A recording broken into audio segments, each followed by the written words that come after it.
Saya telah menunjukkan bahawa kini Kerajaan Persekutuan ada 3 jet peribadi bersaiz besar. When I say bersaiz besar ni, I mean usually 737 class ataupun Airbus 319 atau 320 class lah. Maksudnya dia jumbo 737 punya yang besar. Yang lain I think yang ada, saya tak pastilah 3 lagi tu. I think kerajaan ada satu bombardier yang kecil lah. Iaitu the Gulfstream type yang lagi small ones yang selalunya lebih kepada short distance. So that kita tak tumpukan sangat dan dia memang lama 3 kapal terbang yang lain. Yang kita tumpu adalah the 3 yang besar ini. Sekarang ini kita ada 3 jet peribadi bersaiz besar yang digunakan secara aktif oleh pembesar negara seperti berikut. Satu ACJ 319, nombor pendaftaran 9M-NAA, yang ini dibeli beberapa tahun lalu dan aktif beroperasi dan selalunya digunakan oleh Datuk Seri Najib. Bila dia pergi overseas jauh pun dia pakai yang ini dan dia gilir dengan yang satu lagi itulah. Dalam negara pun dia pakai yang ini. Jet kedua ialah ACJ 320 dengan nombor pendaftaran 9M-NAB yang ini dibeli tahun lalu dan sekarang ini dikatakan tidak beroperasi kerana sedang dibaiki ataupun disenggara. It is supposedly out of duty and out of service for a few months because it's going through MRO, maintenance punya program.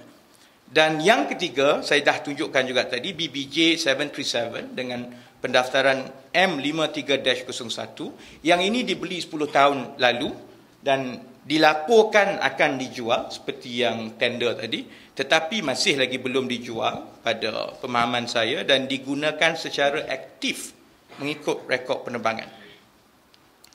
Oleh kerana Kerajaan Persekutuan sudah pun mempunyai 3 jet peribadi yang besar macam ini, yang hanya digunakan oleh beberapa orang saja pun.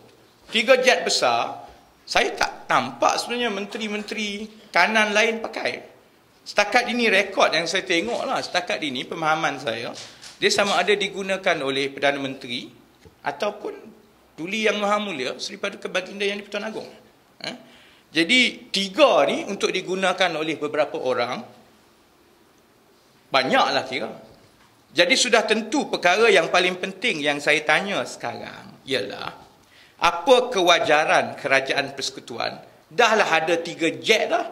Kemudian dia pergi belanja lagi sehingga 86 juta anggaran kita kalau dia pakai hourly charter rate for the whole 2 months. Dia gunakan 86 juta wang rakyat untuk menyewa satu lagi jet peribadi mewah milik Emirates dengan nombor pendaftaran A6 CJE yang digunakan oleh Datin Seri Rosmah ke Istanbul sebelum ini. You dah ada 3, you pergi sewa lagi satu. Dan sewa tu kalau RM20 saya tak kisahlah. Sewa dia berjuta-juta. Dia nak kata tinggi ke rendah ke tak apalah, sebutlah. Sebab saya tahu memang juta-juta. Dan try to tell that to the public semasa macam yang Berhormat Melia sebut tadi, you potong terus peruntukan untuk pelajar miskin, oh itu potong. Tapi sewa jet juta-juta ni boleh pula. I'm actually quite positive. Dia paling kurang puluh-puluh juta. Jadi, di mana kewajaran sudah ada 3 jet peribadi, pergi sewa satu lagi. Tidakkah boleh sahaja digunakan jet-jet sedia ada untuk penerbangan ke Istanbul?